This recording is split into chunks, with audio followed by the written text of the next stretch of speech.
अलग अलग शब्द और अलग अलग चीज़ें काम में लेते हैं, तो इन सारी चीज़ों की बात करेंगे। बेसिकली अगर हम कहें कि एंटीजन होता क्या है, कि परिभाषा की दृष्टि से अगर हम कहें कि एंटीजन क्या होता है, तो एंटीजन हम कहें तो कोई भी ऐसा सब्सटेंस जो कि बॉडी के अंदर एंटीबॉडी का प्रोडक्शन जो है वो प्रोड्यूस कर सके या एंटीबॉडी के साथ में रिएक्ट कर सके, तो that is called as antigen.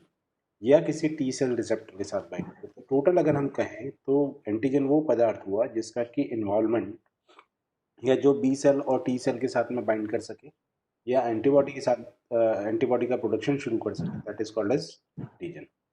Normally अगर एंटीजन की अगर हम बात करते हैं तो ये एंटीबॉडी के साथ बाइंड करता है या सेंसिटाइज टी सेल के साथ में बाइंड करता है, और इसकी ये जो प्रॉपर्टी होती है कि जो बाइंडिंग विद द एंटीबॉडी या सेंसिटाइज टी सेल के साथ जो इसकी बाइंडिंग की प्रॉपर्टी जो होती है वो कहलाती है एंटीजेनेसिटी। एंटीजेनेसिटी अर्थात कि वो उस चीज़ को वो एंटीजेनेसिटी मतलब कि वो एंटीजन की प्रॉपर्टीज जो है वो उसको स्पेशली अगर हम कहें कि एंटीबॉडी प्रोडक्शन है या टी सेल के साथ बाइंड करना, तो वो चीज़ कहना है। दूसरा शब्द जो हम काम लेते हैं that is called as immunogen. Immunogen जो है वो सारे पदार्थ जो कि किसी भी प्रकार से किसी भी तरीके का इम्यून रिस्पॉन्स उत्पन्न कर सके या हमारे प्रतिरक्षा प्रणाली को एक्टिवेट कर सके, तो वो चीज़ जो है वो कहलाती है इम्यूनोजन। सामान्यतः हम नॉर्मली कंफ्यूज हो जाते हैं कि एंटीजन और इम्यूनोजन जो है वो एक ही चीज़ है, तो ऐसा नहीं है। अगर हम ये कहें कि all the antigens are immune, कि जितने भी एंटीजन हैं वो इम्यूनोजन है, अर्थात वो हमारे इम्यून सिस्टम को इंड्यूस करते हैं। बट सारे इम्यूनोजन जो है वो एंटीजन नहीं है, अर्थात कि कोई ज़रूरी नहीं है कि इम्यूनोजन जितने भी हैं वो जाके एंटीबॉडी से करे या टी सेल को सेंसिटाइज करे, बिकॉज कि दूसरे भी सिस्टम होते हैं हमारी बॉडी में जो कि हमारी बॉडी की प्रतिरक्षा प्रणाली का भाग होते हैं और वो उसको एक्टिव करते हैं। तो इसलिए हम कहते हैं कि सारे एंटीजन्स जो हैं इम्यूनोजन हैं, बट सारे इम्यूनोजन जो हैं वो एंटीजन नहीं है। अगर हम एंटीजन की रासायनिक संरचना की बात करें कि एंटीजन जो है वो क्या रासायनिक संरचना होती है उसकी, या क्या चीज़ें जो है वो एंटीजन की तरह काम कर सकती है, तो सबसे मोटे मोटे रूप में कहूँ तो प्रोटीन जो होते हैं, कि जो प्रोटीन पाए जाते हैं कोशिकाओं में, वो फिर पॉलीसेक्राइड्स हैं, और लिपिड और न्यूक्लिक एसिड उसके बाद में आते हैं। स्पेशली जब मैं प्रोटीन की बात करता हूँ तो जितने तरीके के प्रोटीन जो सेल की सतह पे पाए जाते हैं या कोशिका की सतह पे पाए जाते हैं, ये पॉलीसेकेराइड्स जो कोशिका की सतह पे पाए जाते हैं, वो एंटीजन की तरह काम करते हैं। अगर आप थोड़ा सा याद करें तो हम जब भी बात करते हैं ब्लड ग्रुप्स की, ए बी और ओ सिस्टम की, तो ए बी ओ सिस्टम की जब भी हम बात करते हैं तो हम कहते हैं कि उनकी सतह पे या उनकी कोशिका झिल्ली की सतह पे जो है वो विशेष प्रकार के ग्लाइकोप्रोटीन्स पाए जाते हैं, विशेष नॉट ग्लाइकोप्रोटीन्स, विशेष प्रकार के कार्बोहाइड्रेट पाए जाते हैं जो कि उसको एक विशेष एंटीजेनिसिटी प्रोवाइड करते हैं, और उसी के आधार पे हम उसका वर्गीकरण करते हैं कि एंटीजन ए, एंटीजन बी और एंटीजन ओ डी। और वो डी जो है वो हमारे आर एच फैक्टर को रिप्रेजेंट करता है, ए जो है वो हमारे ब्लड ग्रुप ए को, बी को, और जिस पे दोनों होते हैं वो ए बी को और ओ को। तो बेसिकली जितने ये सारे ए बी ओ बी है, इसी प्रकार से सारी कोशिकाएं जो हैं हमारे शरीर की या किसी की भी जंतु के शरीर की या पादप के शरीर की, तो उनकी कोशिका झिल्ली के ऊपर जो है प्रोटीन और पॉलीसैकेराइड्स पाए जाते हैं, वो सारे इसके साथ। ये जो एंटीजेनिसिटी होती है वो लिपिड्स और न्यूक्लिक एसिड्स में अपेक्षाकृत कम पाई जाती है। दूसरा, सारे जितने दुनिया में जितने तरीके के प्रोटीन पाए जा रहे हैं वो कोई ज़रूरी नहीं है कि एंटीजेनिक इन नेचर हो, बिकॉज कि एंटीजेनिक इन नेचर होने के लिए बॉडी को जो है वो आइडेंटिफाई करना होता है कि वेदर इट इज सेल्फ और नॉन सेल्फ, कि ये शरीर के हिस्सा है या शरीर के बाहर का हिस्सा है, फॉरेन है। तो वो आइडेंटिफिकेशन जो है उसके आधार पे होता है, और सारे सारे प्रोटीन जो हैं वो एंटीजेनिक नहीं हो सकते हैं, और सारे सारे प्रोटीन जो है वो एंटीजेनिक नहीं है। अगर हम कहें कि इम्यूनोजेनिसिटी जो है या उसके अंदर हम कहें कि कितने प्रकार के होते हैं, तो हमने अलग अलग क्लासेस की है एंटीजन को बांटने की। पहली चीज़ कि इम्यूनोजेनिसिटी और इम्यूनोलॉजिकल रिएक्शन को वो कैरी आउट कर सकते हैं या नहीं कर सकते, उसके आधार पे हम उसको बांटते हैं। दूसरा, उनके ओरिजिन के आधार पे बांटते हैं। फिर वो किसके साथ रिएक्ट करते हैं उसके आधार पे बांटते हैं। तो अलग अलग तरीके से हम बांटते हैं। तो एबिलिटी जो है उसकी इम्यूनोजेनिसिटी कैरी आउट करने की, तो इसको हम कहते हैं कंप्लीट और कॉम्प्लेक्स एंटीजन कहते हैं। दूसरा वाला उसका जो प्रकार है वो कहलाता है हेप्टेन। ओरिजिन के आधार पे जब हम बांटते हैं तो हम इसको दो हिस्सों में बांटते हैं। एक को हम कहते हैं माइक्रोबियल ओरिजिन और टिश्यू ओरिजिन की बात है, जो कि नॉर्मली हमारे शरीर के बाहर के हैं, एक्सोजीनस हो सकते हैं और एंडोजीनस हो सकते हैं। दोनों केसेस में ऐसी स्थिति हो सकती है कि अगर कोई माइक्रोबियल माइक्रो फ्लोरा जो हमारी बॉडी का, क्योंकि हमारी बॉडी के अंदर माइक्रो फ्लोरा बहुत पाया जाता है, कि अगर मैं ये कहूँ कि हमारा जितना वेट है, मान लीजिए मेरा वेट 70 किलो है, तो उस 70 किलो में से आधा किलो वेट जो है वो हमारे शरीर में बैक्टीरिया का होता है। एंड नॉर्मली अगर हम कहें कि बैक्टीरिया कहाँ पाए जाते हैं, तो bacteria are normally found in the intestine and on the surface of our skin also they are present। तो जो बाहर से आ रहे हैं वो एक्सोजीनस हो गए, जो अंदर से आ रहे हैं वो एंडोजीनस हो गए। तो अंदर वाले बैक्टीरिया जो है एंडोजीनस हो सकते हैं। टिश्यू एंटीजन जो शरीर के अंदर टिश्यू हैं वो भी हैं, वो एक्सोजीनस और एंडोजीनस दोनों हो सकते हैं। किस तरीके के इम्यून रिस्पॉन्स को इलिक करते हैं, कैसी तरीके की चीज़ें चलती है तो उसके अंदर, तो एक जो कहलाता है टी सेल डिपेंडेंट एंटीजन कहलाते हैं, दूसरा T cell independent antigen. Basically ये टी सेल के साथ में करते हैं। दूसरा जो प्रकार है हमारे पास एंटीजेंस का, among them one is called as supra antigen, जो कि बहुत सारे टी सेल को एक साथ एक्टिवेट कर देते हैं, is called as supra antigen. Another is histocompatibility antigens और ट्रांसप्लांटेशन एंटीजेंस। बेसिकली ये जो है ये काम आते हैं जब ट्रांसप्लांट करना पड़ता है किसी ऑर्गन का, या उस समय जो है। And third is called as tumour antigen. Specially this is very useful in the cancer studies. पहले वाले की अगर हम बात करें, दैट इज कॉम्प्लेक्स एंटीजन और कंप्लीट एंटीजन। तो कॉम्प्लेक्स एंटीजन या कंप्लीट एंटीजन की अगर हम बात करें, तो basically this is itself is capable of producing antibody. ये अकेला एंटीजन ऐसा होता है, या ये एंटीजन का प्रकार ऐसा है जो कि एंटीबॉडी फॉर्मेशन कर सकता है। बिकॉज समटाइम्स जब हम बात करें तो एंटीबॉडी जो एंटीजन जो है वो स्वयं में जो है वो एंटीबॉडी प्रोड्यूस करने के लिए सक्षम नहीं होते, उनको किसी न किसी सहारे की जरूरत होती है। बट समटाइम्स व्हाट हैपेंस कि there are certain kind of proteins which can induce the which can induce the antibody। तो वो प्रोडक्शन ऑफ एंटीबॉडी, तो जो प्रोडक्शन ऑफ एंटीबॉडी जो एंटीजेंस कर सकते हैं, they are called as complete और कॉम्प्लेक्स एंटीजन। नॉर्मली अगर हम इनकी बात करें तो they are basically have large molecular weight. इनका मॉलिक्यूलर वेट जो है वो काफ़ी होता है, अर्थात ये आकार में बड़े होते हैं। Sometimes there are certain compounds जो कि आकार में छोटे होने के बावजूद भी जो है वो एंटीजन जो है वो एंटीबॉडी प्रोड्यूस कर सकते हैं। तो उस केस में उस पर्टिकुलर मॉलिक्यूल की कॉम्प्लेक्सिटी जो है वो बहुत ज़्यादा होती है। वो सारी चीज़ें, इसके अंदर दो मुख्य प्रकार की प्रॉपर्टीज पाई जाती है। एक तो इम्यूनोजेनिसिटी पाई जाती है और दूसरा इम्यूनोलॉजिकल रिएक्शंस जो है वो किस तरीके की ये करता है। इम्यूनोजेनिसिटी मतलब कि एंटीजन एंटीबॉडी को प्रोड्यूस कर सके। सेकंड जो इसी का हिस्सा है जिसको कि कहते हैं हम हेप्टेन। हेप्टेन्स जो हैं basically they are the low molecular weight compound, जो कि अपने आप में तो इम्यूनोजेनिक नहीं होते, जो कि अपने आप में इम्यूनोजेनिक नहीं है, but can react with the antibody और कुछ एंटीबॉडीज़ को बना सकते हैं। बट कई बार जो है अ, कुछ पदार्थ जो है जो कि हेप्टेन की तरह काम करते हैं, जैसे कि हेप्टेन जो है वो इम्यूनोजेनिक नहीं होते। उसके कारण जो अगर हम कहें तो पहला कारण तो ये होता है कि हेप्टेन जो है वो टी हेल्पर सेल को एक्टिवेट नहीं कर पाते। जो टी एक्टिवेट हेल्पर सेल है, जो टी हेल्पर सेल है उसका एक्टिवेशन से, तो probably because of low molecular wait and the less complexity in the structure, जिस कारण से ये नहीं करता। दूसरा, नॉर्मली हेप्टेन्स जो होते हैं वो यूनिवेलेंट होते हैं। यूनिवेलेंट, मल्टीवेलेंट, बाईवेलेंट जो अगर हम बात करें तो basically these are the kind of, this is a property of antigen, कि वो एक साथ कितनी चीज़ों के साथ बाइंड कर सकता है, किसके साथ वैलेंसी कर सकता है, किसके साथ बाइंड कर सकता है, that is that kind of property. तो नॉर्मली हेप्टेन्स जो है दे आर यूनिवेलेंट, और इस कारण से वो क्या करते हैं कि बी सेल को एक्टिवेट नहीं कर पाते और एंटीबॉडी का प्रोडक्शन नहीं कर पाते। जब वो एंटीबॉडी का प्रोडक्शन नहीं कर पाते हैं तो इस कारण से वो जो है वो इम्यूनोजेनिक रिस्पॉन्स प्रोड्यूस नहीं कर पाते हैं।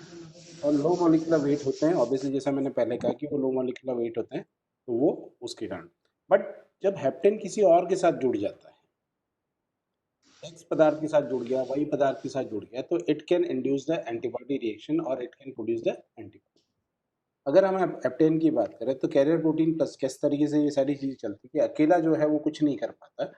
बट हेप्टेन अगर किसी कैरियर पॉइंट के साथ जुड़ गया, किसी कैरियर पॉइंट के साथ जुड़ा, तो उसके साथ में जो है ये रिएक्शन कर सकता है। बट अकेला हेप्टेन जो है किसी तरीके की रिएक्शन नहीं कर सकता है। नॉर्मली वही सारी रिएक्शंस जो होती है, जो कि हमने पिछली क्लासेस में देखी कि अगर बी सेल से बाइंड कर रहा है तो आईजीएम का प्रोडक्शन होना है, हेल्पर टी सेल के साथ में बाइंड करता है, क्लास एमएससी2 मॉलिक्यूल्स प्रोटीन को एक्टिवेट करता है,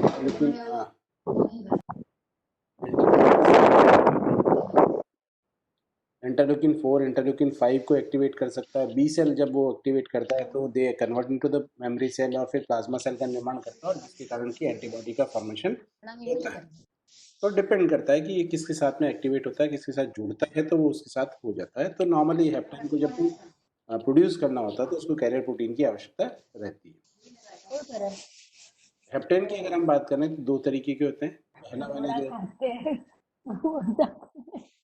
पहला वाला हेप्टेन जो है, अगर हम कहें तो that is a complex kind of heptane, जिसके अंदर की पार्टिसिपेट जो है वो प्रेसिपिटेशन रिएक्शन को प्रेसिपिटेशन रिएक्शन इंड्यूस कर सकता है, और पॉलीवैलेंट इन नेचर होता है, कि अर्थात तो उसके अंदर पॉलीवैलेंसी पाई जाती है। दूसरा इज सिंपल हेप्टेन।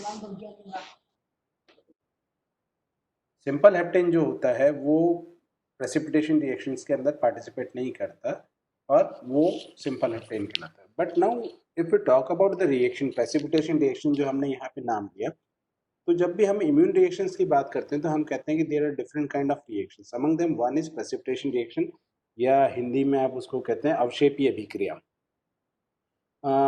आप और हम जब आरबीसी से के द्वारा या रुधिर के द्वारा जब रुधिर समूह का निर्धारण करते हैं या रुधिर वर्ग का निर्धारण करते हैं, तब भी एक तरीके की इम्यून रिएक्शन होती है। बिकॉज कि उस समय जब हम काम लेते हैं तो हम काम लेते हैं anti sera, which is called as anti A, anti B, anti D, जो कि आप सारे जने जानते हैं। What is that anti A, B and D? वो एंटी ए, बी, डी जो है वो मूलतः उस एंटीजन के प्रति एंटीबॉडीज का एक विलयन है, सीरम के अंदर जो उपस्थित होती है। और जो अभिक्रिया हम देखते हैं कि जहाँ पे हम कहते हैं कि जब ए मिलाने के साथ में रुधिर के अंदर जो है वो गुच्छन हो जाता है, तो that particular reaction is called as agglutination reaction. वो एग्लूटिनेशन रिएक्शन जो है that is a kind of immunological reaction. उसी तरीके से प्रेसिपिटेशन रिएक्शन भी होती है हमारी, कि प्रेसिपिटेट बना लेती है कोशिकाएं, तो वो जो है वो प्रेसिपिटेशन रिएक्शन। तो नॉर्मली जब हम हेप्टेन्स की बात करते हैं तो they take participate in the precipitation reactions, और वो जो है वो किस प्रकार की प्रेसिपिटेशन रिएक्शन में भाग लेते हैं या नहीं लेते हैं, उसके आधार पर हमने उसको दो हिस्सों में कर दिया। एक को हमने कहा कॉम्प्लेक्स हेप्टेन और दूसरे को कहा सिंपल हेप्टेन। सिंपल हेप्टेन जो है वो पार्टिसिपेशन रिएक्शन में भाग नहीं लेता, और उसको मोनोवेलेंट होता है सामान्यतः, लेकिन कॉम्प्लेक्स हेप्टेन जो है वो पॉलीवेलेंट होता है और पार्टिसिपेशन करते हैं प्रेसिपिटेशन रिएक्शन के। जब हम हेप्टेन की बात करते हैं तो there is another thing which is called as adjuvant. जैसा नाम से बताता है कि एडजुवेंट, कि अर्थात ये किसी के साथ जुड़ सकता है, और जब ये किसी के साथ जुड़ता है तो वो जो है वो इम्यूनोजेनिसिटी को बूस्ट कर सकता है या एंटीबॉडी प्रोडक्शन को बूस्ट कर सकता है। और ये किसी न किसी एंटीजन के साथ में जब इंजेक्ट किया जाता है तब ये इस तरीके की चीज़ें होती है। एडजुवेंट जो है वो स्ट्रेंथ और ड्यूरेशन इम्यून रिस्पांस दोनों के ऊपर काम करता है, कि वो लंबे समय तक भी काम कर सकता है और उसके द्वारा ज़्यादा एंटीबॉडी का प्रोडक्शन भी कराया जा सकता है। तो ये एडजुवेंट जो होता है वो काम में आता है। सबसे सामान्य एडजुवेंट कहें तो हम there is one thing which is called as aluminium potassium sulphate, जिसको कि एलम या आप सभी लोग फिटकरी के नाम से जानते हैं। This alum is adjuvant. This can function as an adjuvant, and this is used in many reactions or used in production of antibodies. दूसरा वाला जो है that is called as Freund's water in oil. Basically ये एक तरीके का mixture है paraffin oil. Paraffin oil जो है वो सामान्यतः it's a kind of petroleum product जो कि उसके साथ में निकलता है, और उसको पानी के साथ इमल्शन जो होता है that is called as Freund's water in oil adjuvant. और ये दोनों काम में आते हैं, और कहाँ कहाँ काम आते हैं उसकी बाद में हम बात करेंगे। बेसिकली हम देखेंगे कैसे इम्यून रिस्पॉन्स को बढ़ाने में काम आते हैं ये। पहली चीज, ये इम्यून रिस्पॉन्स को बूस्ट करते हैं जब एंटीजन के साथ में इम्यूनोजेनिसिटी कम हो, कि हमको ये पता पड़ जाए कि इसकी इम्यूनोजेनिसिटी कम है, अर्थात ये कम एंटीबॉडी प्रोड्यूस करेगा या देर से एंटीबॉडी प्रोड्यूस करेगा। तो उस समय उस एंटीजन के साथ में अगर एडजुवेंट मिला दिया जाता है तो वो उस एंटीजन की इम्यूनोजेनिसिटी को बढ़ा सकता है या बढ़ा देता है। तो ये जो चीज है ये पहली बूस्ट करने के अंदर काम में आती है कि वो उसको बढ़ा सकता है। दूसरा, को स्टिमुलेटरी सिग्नल्स जो है उसको भी बढ़ा सकता है कि जो साथ साथ चलने वाले सिग्नल्स हैं उनको लंबे समय तक इम्यूनोजन को बॉडी में मेंटेन करने का काम करता है कि कोई इम्यूनोजन ऐसा है कि जो जल्दी डिग्रेड हो जाए तो उसके डिग्रेडेशन को रोकने के लिए वो जो है वो एडजुवेंट काम आता है। दूसरा, जैसा मैंने शुरू में कहा था कि एंटीजन और इम्यूनोजन जो है वो तभी इफेक्टिव माने जाते हैं कि उनका साइज क्या है, मॉलिक्यूलर साइज क्या है, उनका मॉलिक्यूलर वेट क्या है, क्योंकि ये सारी चीजें जो है उनके उसके ऊपर निर्भर करती है। तो उनका इफेक्टिव साइज बढ़ाने के काम में आता है कि in case if some antigen is very small, it is not capable of producing the antibody, then in that case the adjuvant should be added to that, और it should be mixed with the adjuvant, और उसके द्वारा जो है उस antigen की हम कह सकते हैं कि इफेक्टिव साइज जो है वो बढ़ा सकते हैं। दूसरा, कि जब भी एडजुवेंट बॉडी में डाला जाता है या जब भी एडजुवेंट बॉडी में जाता है तो it creates a inflammatory reaction, क्योंकि जब हम पिछली क्लास में या पिछले टाइम पे जब हमने बात की तो हमने कहा कि जितनी तरीके की अभिक्रियाएं होती है उसमें से एक इन्फ्लेमेटरी रिएक्शन जो होती है वो हमको आइडेंटिफाई करने में मदद करती है कि basically some kind of immunological reaction is going on inside our body, कि किसी न किसी तरीके की कोई भी एक अभिक्रिया जो है या प्रतिरक्षी अभिक्रिया जो है वो हमारे शरीर के अंदर हो रही है, और वो जो प्रतिरक्षी अभिक्रिया जो है वो मैक्रोफेज या इम्यून सेल के द्वारा की जाती है। तो यहाँ पे भी जो है जैसे एडजुवेंट डाला जाता है तो वो लोकल इन्फ्लेमेशन अर्थात वहाँ पे दर्द की अनुभूति या थोड़ी सी एलर्जी कंडीशन को बढ़ा देता है, तो उस केस में जो है वो काम आता है, वो एडजुवेंट जो है वो ये करता है, लोकल इन्फ्लेमेशन बढ़ाता है, जिससे ये तय हो जाता है कि वहाँ पे इम्यूनोलॉजिकल रिएक्शंस हो रही है।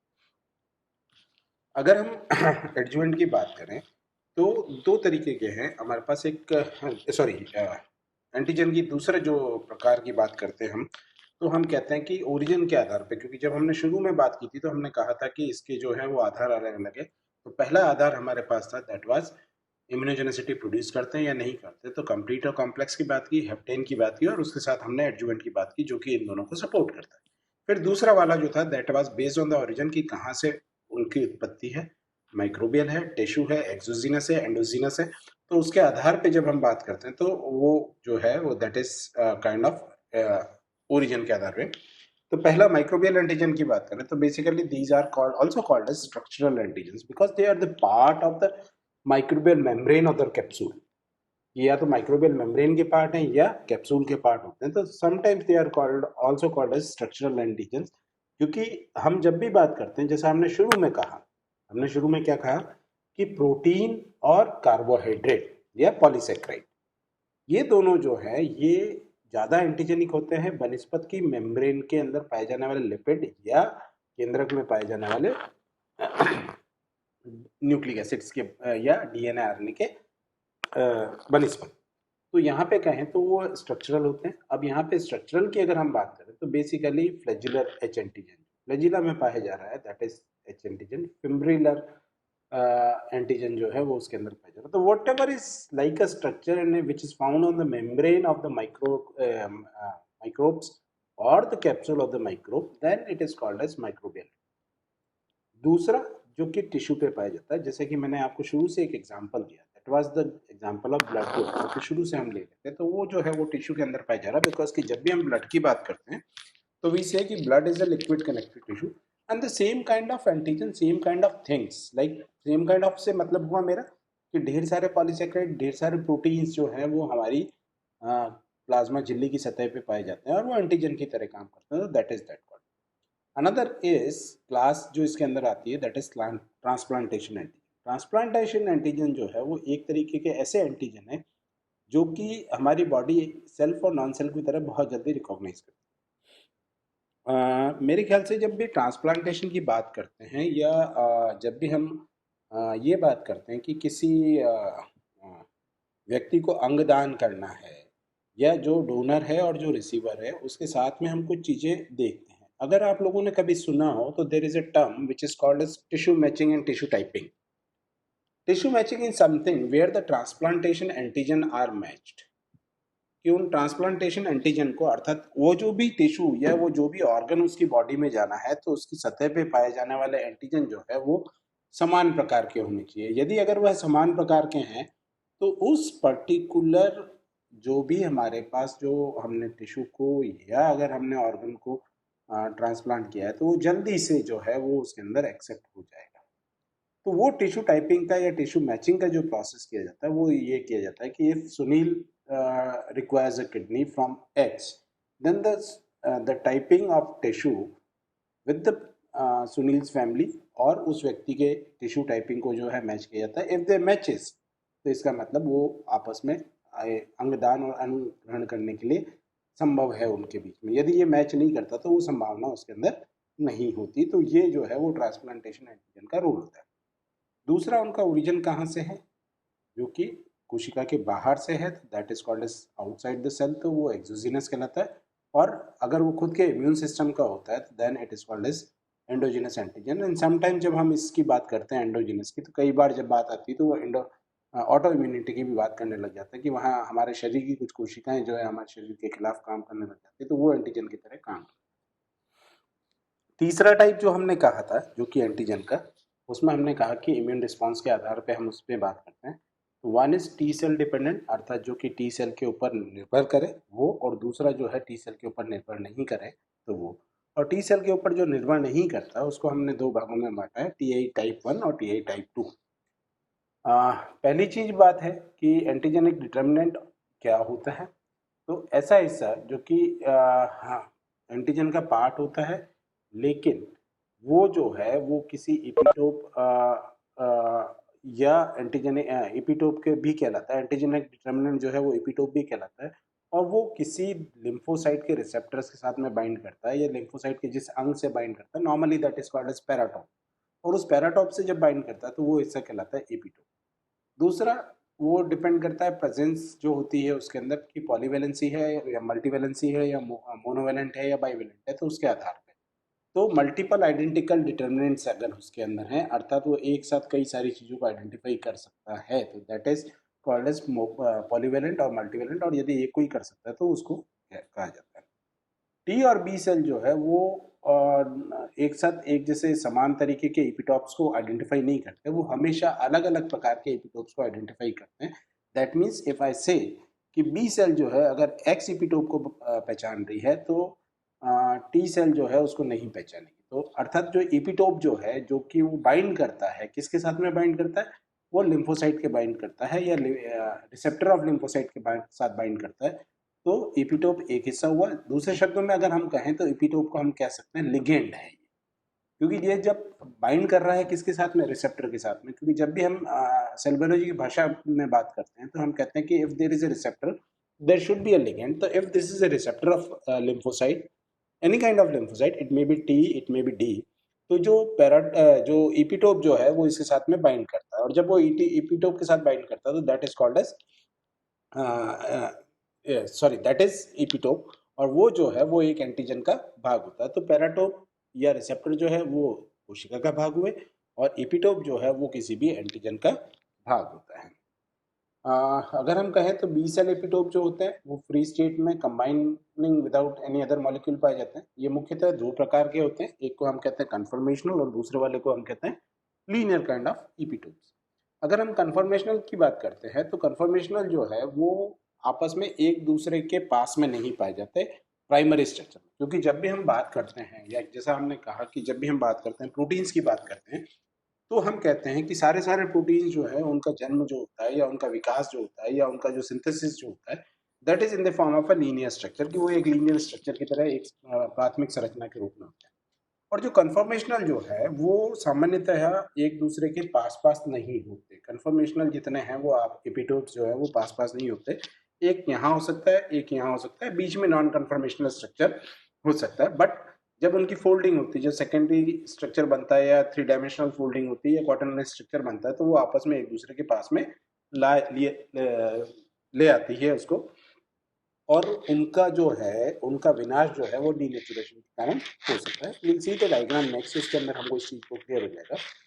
दूसरा जो होता है वो लीनियर एपिटोप होता है, वो कि पास पास बने हुए सारे एपिटोप जो हैं वो सारे पास पास होते हैं, और वो जो है वो डीनेचुरेशन से डिस्ट्रॉय नहीं होते। अगर हम कहें तो this is one conformational epitope, this is a linear sort of structure. इस लीनियर सॉर्ट ऑफ स्ट्रक्चर में जब हमने कहा था कि they are not present adjacently, कि वो पास में उपस्थित नहीं होते, तो if I say that there are three epitopes 1 2 and 3, तो दीज आर 3 एपिटोप्स, उनके बीच में जो है हमारे पास कोई दूसरी संरचना उपस्थित है, और ये जब दूसरी संरचना उपस्थित है तो उसके अंदर नहीं है। लेकिन जब इनका 3 डायमेंशनल स्ट्रक्चर होता है तो ये तीनों स्ट्रक्चर जो है वो इसके अंदर पास पास आ जाते हैं, और जब ये तीनों पास पास आते हैं तो ये जो है ये किसी भी तरीके की इम्यून रिएक्शन को इंड्यूस करने में सक्षम होते हैं।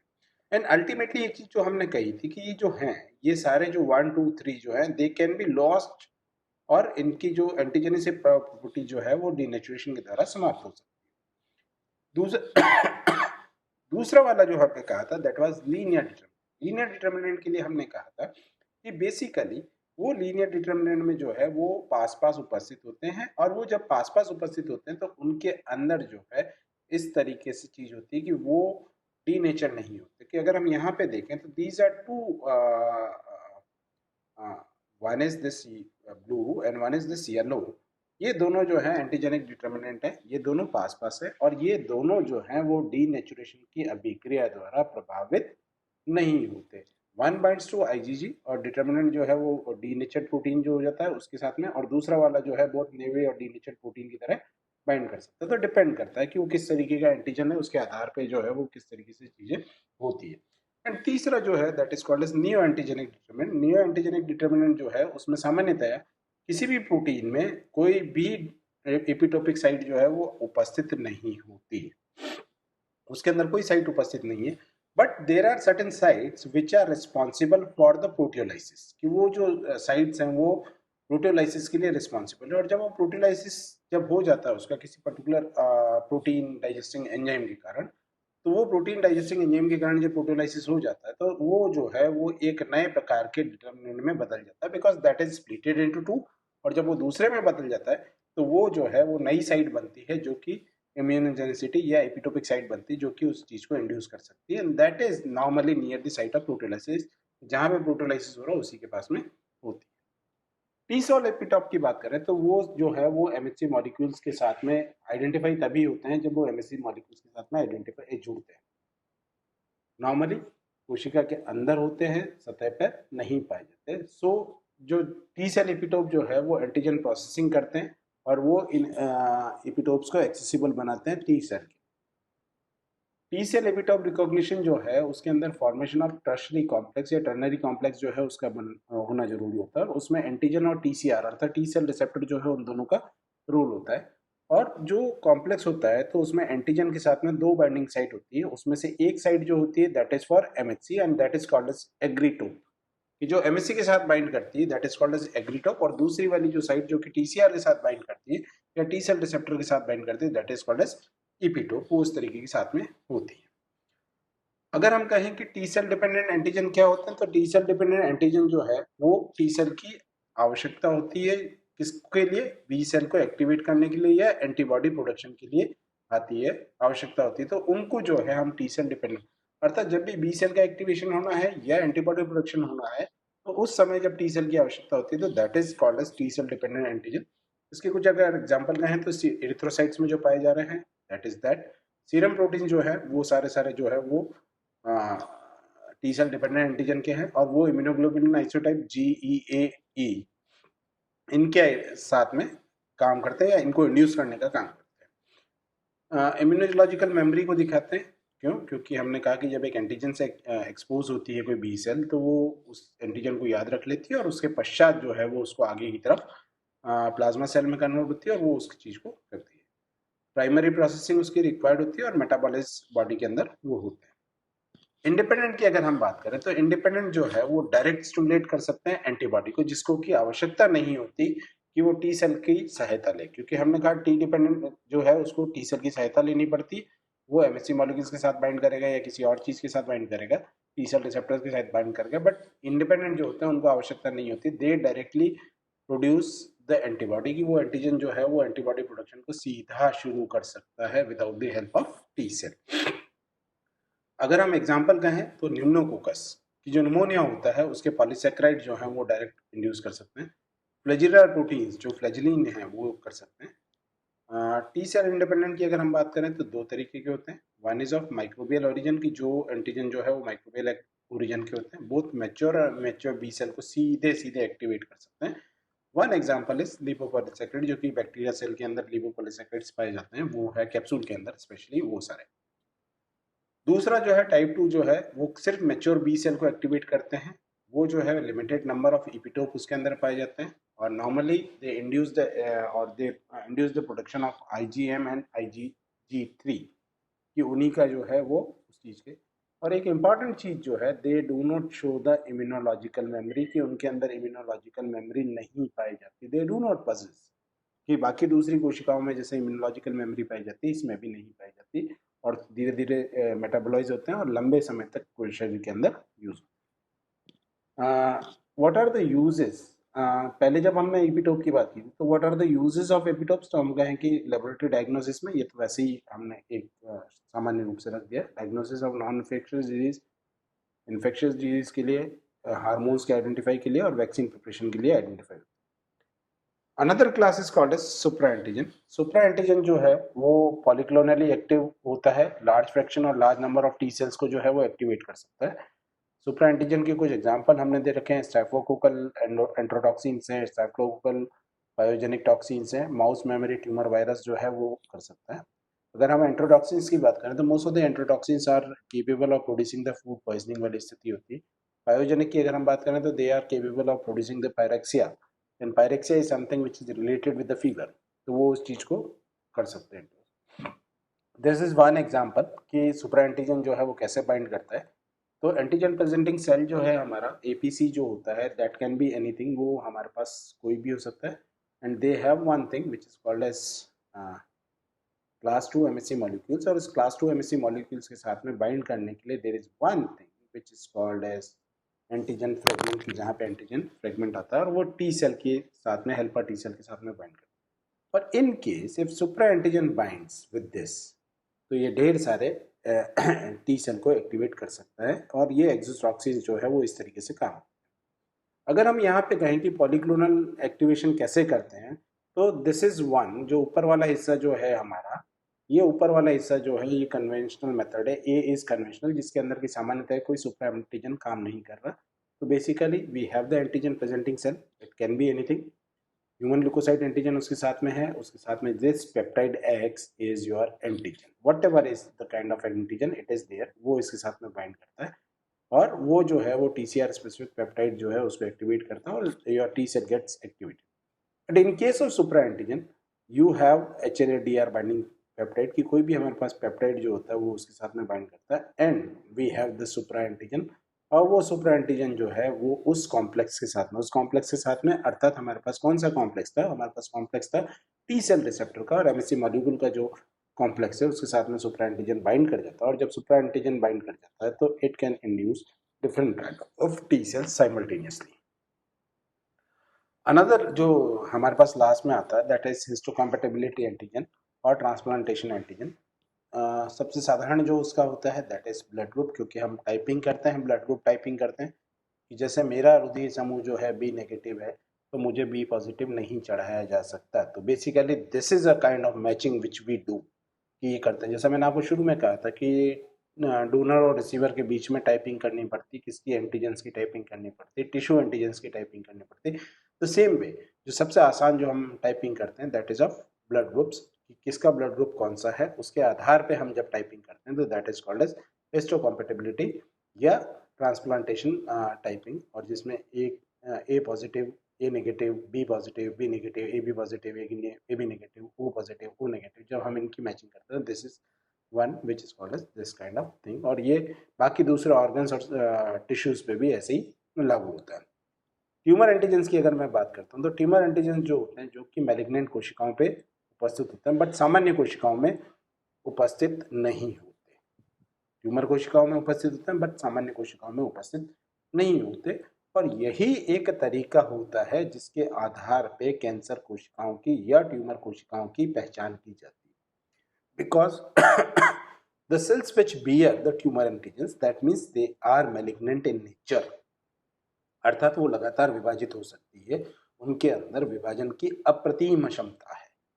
लेकिन जब हम यहाँ पे बात करते हैं जो सामान्य कोशिकाएं होती है उन कोशिकाओं में नहीं होता। तो ये आइडेंटिफाई करने के लिए क्योंकि जब आइडेंटिफाई किया जाता है कि कैंसर है या नहीं है तो उसमें सबसे पहले जो है वो ट्यूमर एंटीजेंस को ही आइडेंटिफाई किया जाता है। अमंग देम जो एग्जांपल्स कहें तो there is one particular kind of protein which is called as alpha fetoprotein, जो है वो आपके लीवर के कैंसर के अंदर जो है वो आइडेंटिफाई करने में काम में आता है कि लीवर के अंदर अगर कैंसर है तो उसके अंदर अल्फा फीटोप्रोटीन को देखा जाता है। दूसरा जो है कार्सिनो एम्ब्रियोनिक एंटीजन जो है वो कोलोनिक जो आंत के कैंसर के लिए जो है वो कार्सिनो एम्ब्रियोनिक एंटीजन जो है उसको आइडेंटिफाई किया जाता है कि किस प्रकार का वहाँ पे क्या क्या चीज़ें जो है इनको प्रभावित करती है। There is size, chemical structure, foreignness, susceptibility to tissue enzymes, antigenic specificity और सो ऑन, ढेर सारी चीज़ें जो है वो इसको आइडेंटिफाई करती है। किसी भी एंटीजन को इम्यूनोजन बनने के लिए 10,000 डाल्टन का होना जरूरी है। 10,000 डाल्टन या 10,000 डाल्टन से ज्यादा मॉलिक्यूलर वेट है तो वो इम्यूनोजन होता है। But now what is Dalton? Dalton is something which is related with the weight of hydrogen atom, की जो हाइड्रोजन एटम है हमारा, उस हाइड्रोजन एटम का जो भार होता है उस भार को जो है वो हम जो है वो कहते हैं कि that is called as dalton. कि जो भी भार उसका हमारे पास आता है, अगर हम कहें कि हाइड्रोजन एटम जो होता है उसका वेट कितना होता है, कोई आइडिया है किसी को? हाँ,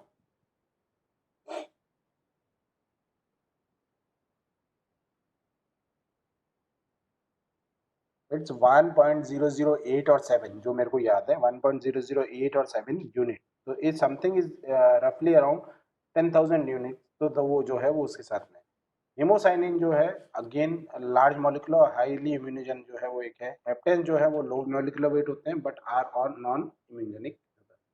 दूसरा अगर हम कहें तो दे आर केमिकल स्ट्रक्चर जो है उसका निर्भर करता है कि वो किसके ऊपर है। प्रोटीन जो है वो हाईली इम्यूनोजेनिक होते हैं, जिसके बाद पॉलीसेक्राइड, लिपिड और न्यूक्लिक एसिड रहते हैं। जैसे अगर हम कहें कि पॉलीसेक्राइड जो है उसके अंदर जो है वो जिलेटिन जो है वो इम्यूनोजन नहीं है ना, तो इंक्रीज टायरोसिन कंटेंट के कारण नहीं होता। दूसरा फॉरेननेस जो होती है उसकी, कि वो अगर शरीर के बाहर का है, सेल्फ है, नॉन सेल्फ है, तो उसके आधार पर आइडेंटिफाई करने में मदद करती है कि भाई वो अगर नॉन सेल्फ है तो that is something not of body, वो जो है वो बाहर का है तो उसके प्रति जो है इम्यूनोलॉजिकल रिएक्शन बनती है। सेल्फ एंटीजन जो है वो सामान्यतः इम्यूनोजेनिक नहीं होते बिकॉज कि वो हमारे इम्यून सिस्टम के डायरेक्ट कॉन्टेक्ट में नहीं आते। अगर इस पूरे सिस्टम में कहीं गड़बड़ हो जाती है तो that is called as autoimmune disease, कि अगर वो हमारे शरीर की कोशिकाओं के विपरीत ही काम करने लग जाता है तो that is called as autoimmune disease. वो वास्तव में किसी प्रकार के हमारे शरीर के अंदर पाए जाने वाले एंजाइम से प्रभावित होता है या नहीं होता, तो वो उसके आधार पे डिपेंड करता है। तो जो ससेप्टेबल नहीं है तो वो इम्यूनोजेनिक नहीं होते। Tissue enzymes are not immunogenic. उसमें पॉलीस्टाइरिन लेटेक्स है जो कि एक है can not be metabolise in the body, जो बॉडी में मेटाबोलाइज नहीं होते, तो उसके भी एग्जाम्पल दे रखे हैं। जो पांचवी चीज जो होती है हमारे पास एंटीजन की स्पेसिफिसिटी है, वो बेसिकली पोजीशन जो है एंटीजन डिटर्मिनेंट की जो है एंटीजन में कहाँ है उसके आधार पे, if it is deeply rooted या डीपली सिचुएटेड, कोई जरूरी नहीं है कि वो एंटीजन जो है वो हमारे लिए काम करे एंटीजन की तरह या इम्यूनोजन की तरह, because three dimensional structure of protein है। तो वो अगर ऊपर की सतह पे है तो वो काम करता है, अंदर की सतह पे तो काम नहीं करता। ये भी हो सकता है कि कोई चीज़ जो है किसी स्पीशीज में जो है वो एंटीजन की तरह काम करे, किसी दूसरे में नहीं काम करे। तो that is an idea of having the self and non self, that can be self for me but can be non self for monkeys और फॉर अदर्स। तो वो सारी चीज़ें हैं, तो वो उसके साथ में स्पेसिफिसिटी को भी देखा जाता है। दूसरा आइसो स्पेसिफिसिटी को भी देखा जाता है कि एक ही स्पीशीज में जो है वो जो है कुछ व्यक्तियों के लिए या कुछ के लिए जो वो एंटीजन की तरह काम करता है, कुछ में एंटीजन की तरह काम नहीं करता। तो इस तरीके की जब स्थिति आती है तो that is called as iso specificity. तो अर्थात एक ही स्पेशीज में डिफरेंट इंडिविजुअल्स के लिए वो किस तरीके से काम करता है, this and this is all govern by the genetics. ये जेनेटिक्स के द्वारा गवर्न होता है। Like I may be antigenic to one particular substance और दूसरा जो है आप एंटीजेनिक नहीं होते। अगर हम इस चीज़ को कहें तो इसको बहुत आसान से शब्दों में कहना चाहूँ जिसके प्रति इम्यून रिएक्शन डेवलप होती है या हमारा इम्यून रिएक्शन रिएक्ट करता है, तो that is the allergy condition जिसके साथ में हो सकती है। ऑटो स्पेसिफिसिटी हो सकती है किसी एंटीजन की। नॉर्मली नॉन एंटीजन होते हैं बट जो कुछ प्रोटीन्स रहते हैं वो क्या होते हैं, वो खुद अपने आप में इस तरीके की चीज़ें कर सकते हैं। सो हम कर सकते हैं, तो that is auto specific. Heterophile specificity, जो कि क्लोजली रिलेटेड एंटीजन जो है वो एक और दूसरी स्पीशीज की जो है वो आपस में रिएक्ट कर सकते हैं, तो वो जो है वो उसके साथ में हो सकते हैं कि एक स्पीशीज का दूसरी स्पीशीज रिएक्ट ऑर्गन के साथ में हो सकता है, that is with the brain, kidney, lens, protein, अलग अलग जो है वो ऑर्गन स्पेसिफिसिटी हो सकती है कि एक पर्टिकुलर ऑर्गन में वो कर सकता है, दूसरे में नहीं कर सकता। एंटीजन को हम कैसे डिटेक्ट करते हैं अगर कहीं है, तो enzyme immunosorbent assay, that is ELISA, you know, there are several methods of ELISA जिसके अंदर कि हम उसको आइडेंटिफाई कर सकते हैं। बैक्टीरियल एंटीजेंस जो है वो उसके लिए जो है हम कैप्सुलर एंटीजन काम लेते हैं, स्पेशली निमोनिया को आइडेंटिफाई करने के लिए। हीमोफिलस के लिए भी जो है हम इसी तरीके की चीज़, वायरोलॉजी जो है उसके अंदर हम इस तरीके की सिस्टम काम लेते हैं, एंजाइम लिंक और उनके पर्टिकुलर प्रोटीन को जो है हम देखते हैं। पैरासाइटोलॉजी में एंडामिलिका, हिस्टोलाइका, जियार्डिया, है ना, क्रिप्टोस्पोडिया। माइकोलॉजी में जो है हम हिस्टोप्लाज्मा, तो अलग अलग जो मेथड्स हैं उन मेथड्स को अलग अलग जो मेथड है हमारे पास कि एंजाइम इम्यूनोसॉर्बेंट ऐसे जो है वो इन सब के अंदर काम में ले सकते हैं।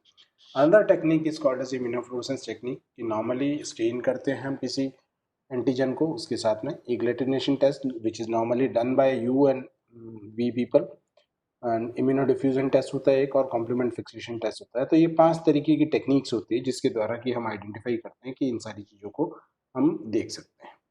Now here we end up with this thing. कोई चीज़ बेटा जो कि आप लोगों को करनी, हेलो,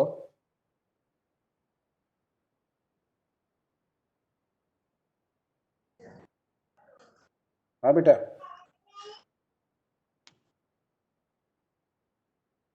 हेलो।